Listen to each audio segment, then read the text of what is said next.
Para sahabat dan mahasiswa, meneruskan tema dekolonisasi ilmu pemerintahan, kali ini saya akan berbicara tentang rekonstitusi ilmu pemerintahan. Apa itu rekonstitusi ilmu pemerintahan dan apa relevansi rekonstitusi itu untuk ilmu pemerintahan?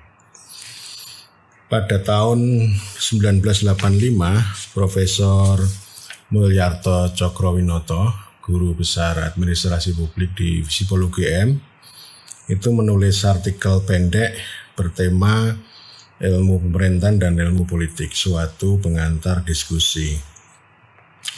Di catatan akhir beliau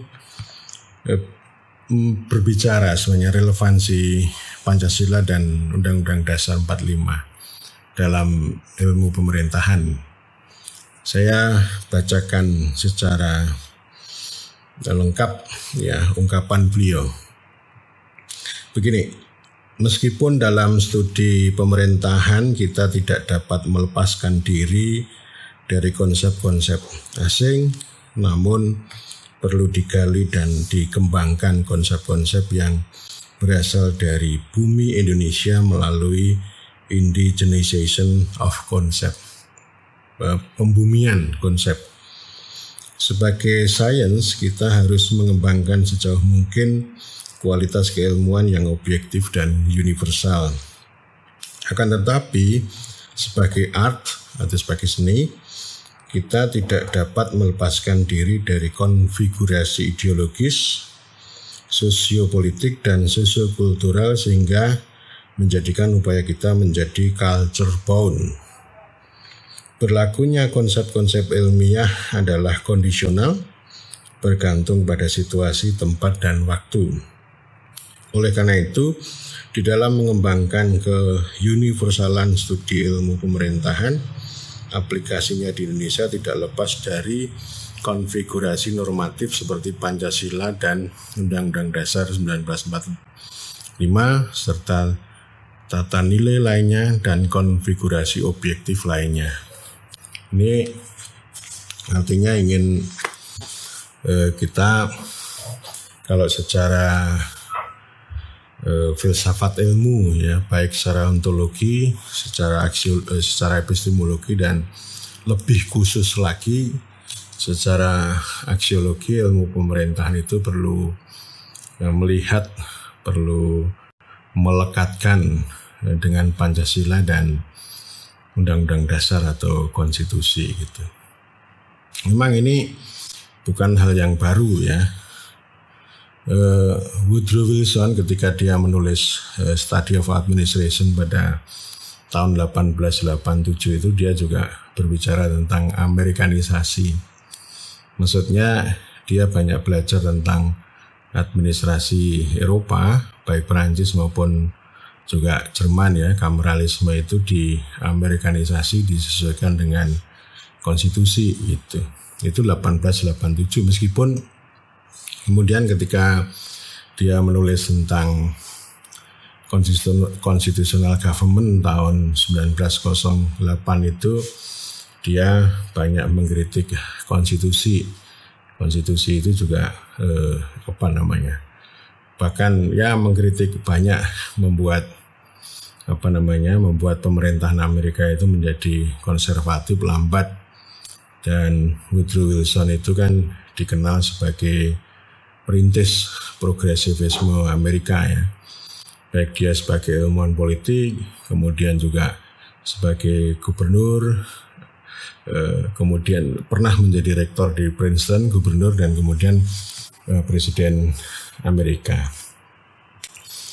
Nah, memang kalau kita kembali ke saran Profesor Mulyarto, kalau pada tahun 80-an tentu berbicara Pancasila dan Undang-Undang Dasar 45 itu terlalu klise.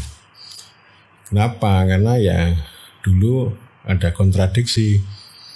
Penguasa banyak berbicara tentang Pancasila, tentang Undang-Undang Dasar 45, tetapi tindakannya tidak sesuai. Jadi itu justru menggunakan Pancasila maupun konstitusi itu sebagai alat kekuasaan. untuk despotisme, untuk koersi, represi dan sebagainya. Sehingga ini hanya menjadi jargon atau menjadi mantra atau dogma yang sebenarnya tidak mengandung isi gitu. Dan dulu ya orang diajarkan kalau setiap siswa itu harus hafal betul pembukaan Undang-Undang Dasar 45. Kalau upacara itu menjadi arena atau bahkan juga dilombakan. Kemudian juga ada penataran P4 yang luar biasa pada waktu itu gitu. Ya memang kalau sekarang ini saya ingin mengatakan menjadi relevan, bukan klise, relevan. Mengapa relevan? Ini kan ada rekonstitusi ini menjadi relevan karena ada dua kutub nih. Kutub yang pertama itu dogmatis, menganggap konstitusi itu sebagai dogma, sebagai mantra. Itu sebenarnya juga sudah diperingatkan jauh hari oleh John Stuart Mill ya filsuf dan politisi di Inggris. Jadi ini konstitusi itu bisa terjebak menjadi dogma yang mati, bukan kebenaran hidup, bahkan juga menjadi tahayul. Karena itu ya konstitusi itu harus living, sesuatu yang hidup. Artinya konstitusi itu juga harus menjadi teori atau pengetahuan yang terus-menerus disemai, dikembangkan. Tapi di Indonesia memang kutub ekstrem yang satu ini menganggap sebagai dogma. Jadi kadang-kadang juga mengatakan kalau orang menggagas sesuatu, entah itu ngomong tentang sistem pemerintahan, ngomong desentralisasi, bahkan juga ngomong desa yang ditafsirkan tidak persis sama dengan konstitusi itu dianggap inkonstitusional. Nah ini ada profesor yang kayak begitu. Ya, jadi nulis buku desa itu adalah warisan pemerintahan tidak langsung yang inkonstitusional. Ini namanya omongan tahayul gitu ya, omongan itu dogma yang sebenarnya tidak hidup dan tidak bermakna gitu. Dan konstitusi juga akhirnya menjadi, kalau di mata para sarjana hukum, lalu menjadi legalisme, kayak fiksi gitu ya, tidak mencerminkan realitas itu, legalisme. Dan kemudian ya akhirnya ya legal formal begitulah, ngomong konstitusi akhirnya ya ngomong pasal-pasal aja, jadi tidak hidup. Jadi kayak membuat hidup itu malah tidak menjadi lebih hidup, tapi malah hidup yang mati karena kita terjebak. Kita sudah punya pengalaman juga ketika kita berbicara tentang desa gitu. Saya anggap bahwa orang-orang yang terlalu konstitusionalis dalam tanda petik itu saya anggap sebagai legal formal yang tidak melihat realitas desa itu secara utuh, hanya ribut berdebat tentang pasal 18 itu. Meskipun legal formal begitu, tapi faktanya ada banyak pendapat yang berbeda-beda. Jadi itu multi tafsir, sehingga akhirnya kalau terjebak pada legal formal atau legalisme itu akhirnya politiknya hilang. Seperti diperingatkan oleh Profesor Selo Sumarjan, beliau bilang begini, bahwa orang hanya ribut berdebat terus tentang kedudukan desa, tapi sikap politik pemerintah tidak pernah jelas. Nah ini itu namanya jebakan legalisme ya, yang itu tidak punya makna, kering gitu ya, naif gitu. Lalu yang satu lagi, ini aliran ilmu pemerintahan yang baru ya, baru dalam tanda petik. Baru itu artinya neoliberal ya. Karena kalau warisan yang lama itu, yang kolonial itu kan lalu dogmatis. Kalau yang baru itu neoliberal itu menganggap bahwa konstitusi itu analog, tabung, tahayul. Jadi meninggalkan ini Kalau yang ekstrem sana itu begitu kenceng, apa-apa serba konstitusi gitu. Kehilangan makna. Yang di sini memang betul-betul meninggalkan. Nah sekarang trennya ke sana, mengarah pada ya industri pemerintahan. Jadi sudah lupa berbicara tentang konstitusi gitu. Dan lebih menyukai merek-merek dagang yang sama sekali itu jauh dari mandat konstitusi. Dan saya juga sering mengatakan bahwa kita punya banyak pemimpin, banyak kepala pemerintahan, banyak negarawan, banyak ilmuwan politik, ilmuwan pemerintahan, punya kayak teori negara, teori segala macam. Tetapi kita tidak punya teori pemerintah.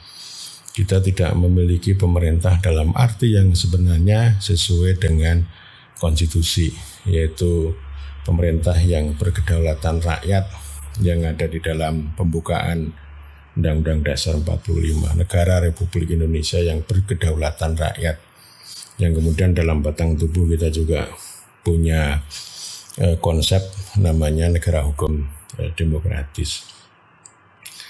Jadi ini semakin jauh sekarang ini, dan karena itu ketika orang berbicara tentang neoliberal gitu ya, yang misalnya orang sangat fasih berbicara tentang government 4.0 gitu ya.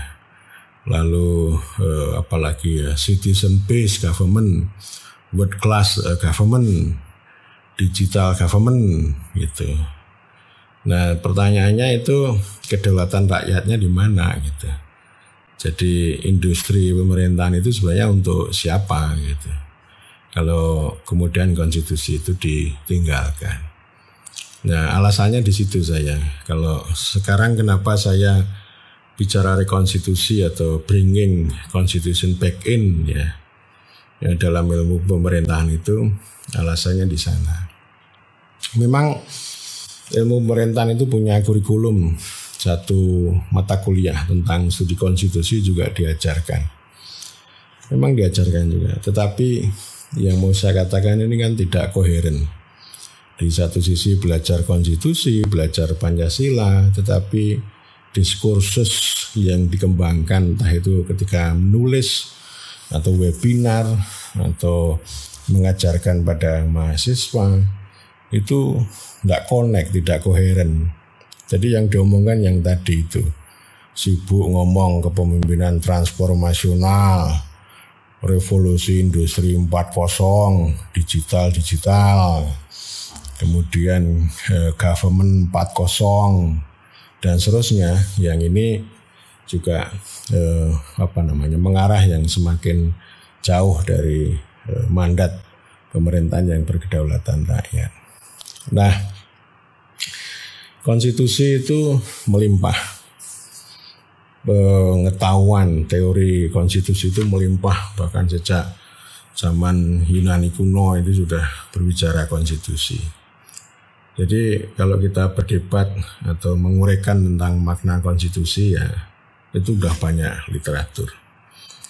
Nah, saya ingin mengatakan begini, ya konstitusi itu bukan hanya sekedar norma atau hukum dasar ya.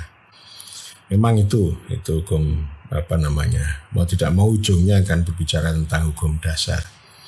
Tetapi saya ingin mengatakan bahwa konstitusi itu ya dia sebagai ideologi, sebagai pengetahuan, baik sebagai ilmu maupun sebagai politik pengetahuan. Dan karena itu kalau sebagai pengetahuan kan kita berbicara tentang teori gitu ya.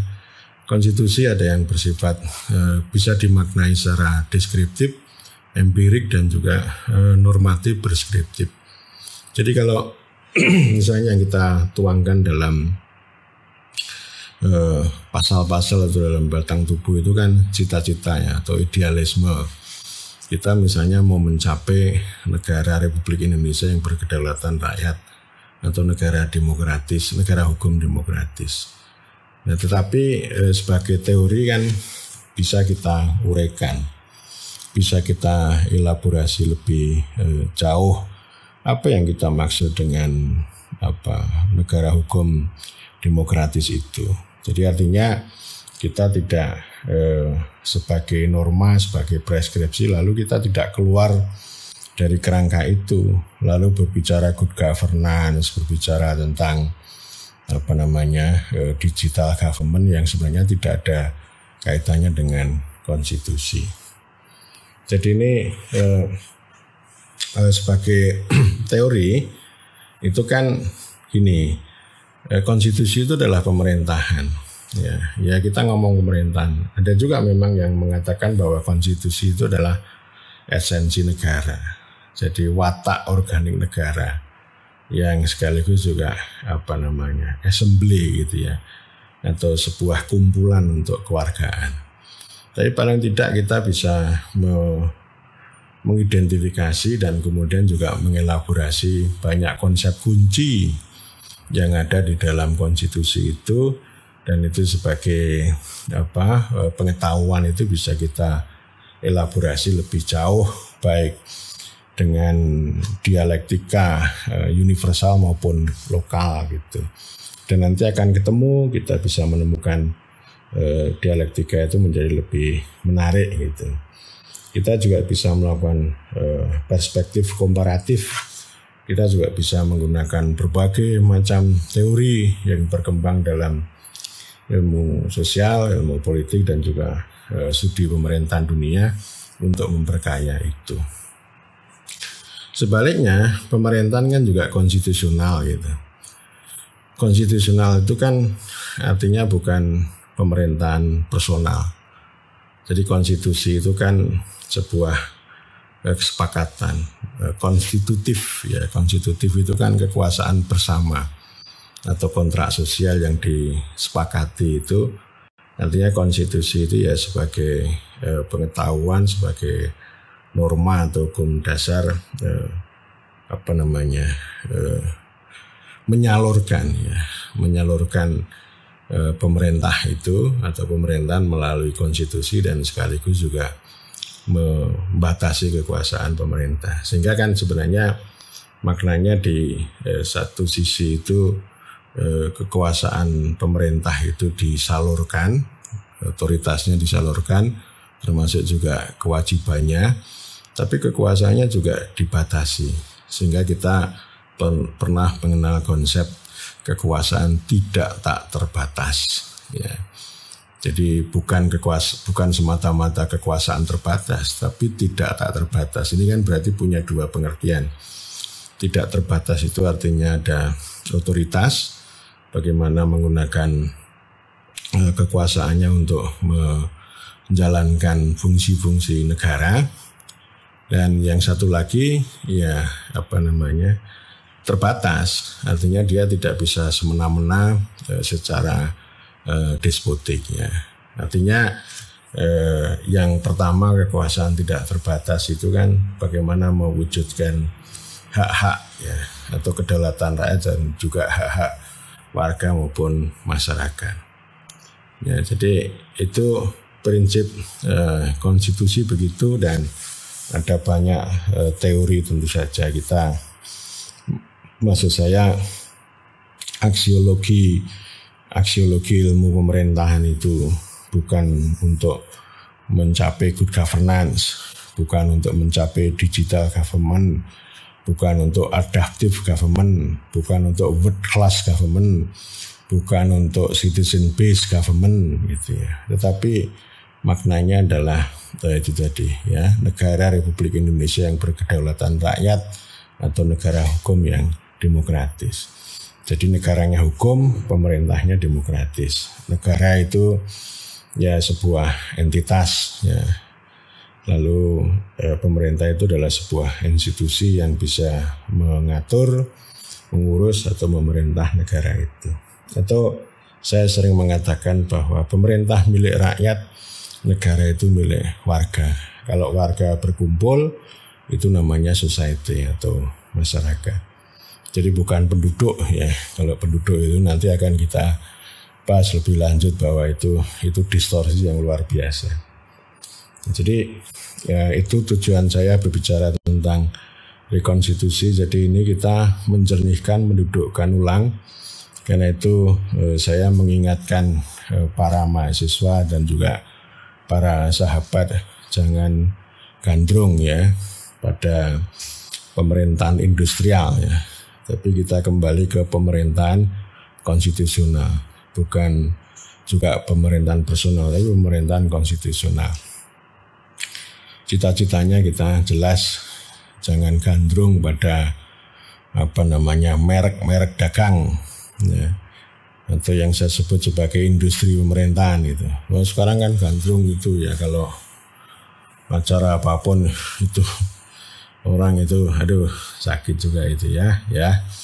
Jadi ini perlu kita kritik terus menerus ya. Kita sesuai dengan konstitusi, bukan berarti kita doktrinal, bukan berarti kita itu dogmatis itu, atau kita menggunakan mantra konstitusi, bukan. Tetapi kita perlu menempatkan sekali lagi konstitusi itu sebagai teori atau sebagai pengetahuan ya. Pengetahuan itu baik ilmu yang itu bisa kita kaji secara komparatif, tapi juga politik pengetahuan.